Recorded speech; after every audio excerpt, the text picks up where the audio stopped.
तो आंध्रा पेपर ये स्टॉक मैंने रेकमेंड किया और पेपर के बहुत सारे स्टॉक्स हमने रेकमेंड किए और ये स्टॉक यूनिक है, इसकी पेडिग्री, इसकी हिस्ट्री बहुत ही अलग और बहुत सारे हैंड्स चेंज हुए, बहुत सारे अलग अलग इंडस्ट्रियलिस्ट भी आए और आंध्रा पेपर को देखिए इंटरनेशनल कंपनी ने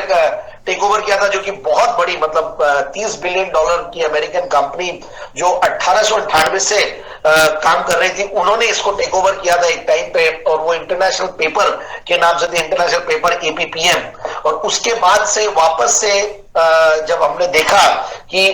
ये स्टॉक ने हैंड स्पीड चेंज किए, अक्टूबर 2019 में इस कंपनी को वेस्ट कोस्ट ने वापस से टेक ओवर किया और वो एसके बांगड़ ग्रुप है जो वन ऑफ द ओल्डेस्ट और लार्जेस्ट प्रोड्यूसर्स ऑफ पेपर के। और हमने देखा कैसे पेपर स्टॉक्स एक के बाद एक परफॉर्म कर रहे हैं और रीजन भी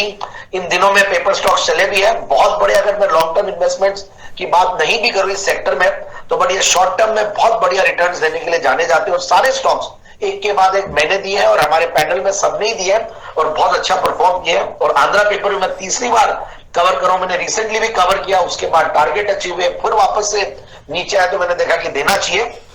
अब फंडामेंटल्स पे आता हूं, मैं जब लास्ट टाइम दिया था तब इसके रिजल्ट्स नहीं आए थे और अब रिजल्ट्स मेरे सामने तो मुझे इसलिए और कॉन्फिडेंस आ रहा है और इस बार का रिजल्ट बहुत बेहतरीन था, सितंबर क्वार्टर का रिजल्ट। और देखिए ये कंपनी मैंने जैसे बताया कि 1921 से तो कार्यरत है ही है और गजब के इन्वेस्टर्स है कंपनी में और स्टॉक का पी मल्टीपल सिर्फ 6 सवा 6, ठीक है कोई बड़ी बात नहीं है, पेपर स्टॉक जनरली 7, 8, 10 के पी मल्टीपल पे चलते हैं। बट उसके बाद देखिए आप डिविडेंड यील्ड करीब 2.25% के लगभग है, रिटर्न ऑन कैपिटल एम्प्लॉयड 18% और सबसे बढ़िया बात है almost zero debt company. Generally paper stocks में डेट्स दिखते हैं बट यहाँ पे एक जीरो डेट कंपनी है, सिर्फ 57 करोड़ का डेट है जो कि बहुत छोटा 0.05 की डेट इक्विटी रेशियो है। और उसके बाद मैं देख रहा था क्वार्टरली रिजल्ट्स, दे वर फैंटास्टिक। पिछले क्वार्टर में जो मार्जिन्स थे पिछले 2-3 क्वार्टर में गजब के रहे कंपनी के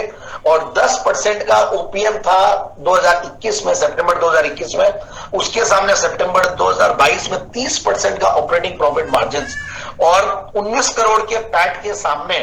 113 करोड़ का पैट, लास्ट क्वार्टर में जून क्वार्टर में 85 करोड़ का पैट। तो इस तरीके से 293 करोड़ पिछले एक साल में कंपनी ने कमाया। तो अच्छा खासा रिजर्व हुआ और उससे डेट्स को इन्होंने रिड्यूस किया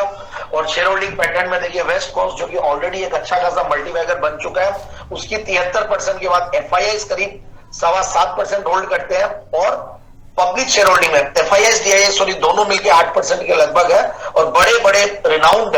डीआईआई है उसमें। और ब्राइट स्टार इन्वेस्टमेंट जो कि राधा किशन जी दमानी की इन्वेस्टिंग आर्म है, उनकी भी इसमें शेयर होल्डिंग है कई क्वार्टर से 1.26% के लगभग। तो ये सारी क्रेडेंशियल्स देखने के बाद और ऊपर के लेवल्स इसने पहले 560 के दिखाए हुए हैं और रिसेंटली 510 52 वीक हाइज बनाया और अब इन लेवल से मुझे लगता है कि लेते हैं तो 530 के टारगेट के लिए स्टॉक को बिल्कुल लेना चाहिए। अब बताइए। ओके, तो ये है आपके लिए आंध्रा पेपर खरीदारी करने की राय जैन साहब की तरफ से।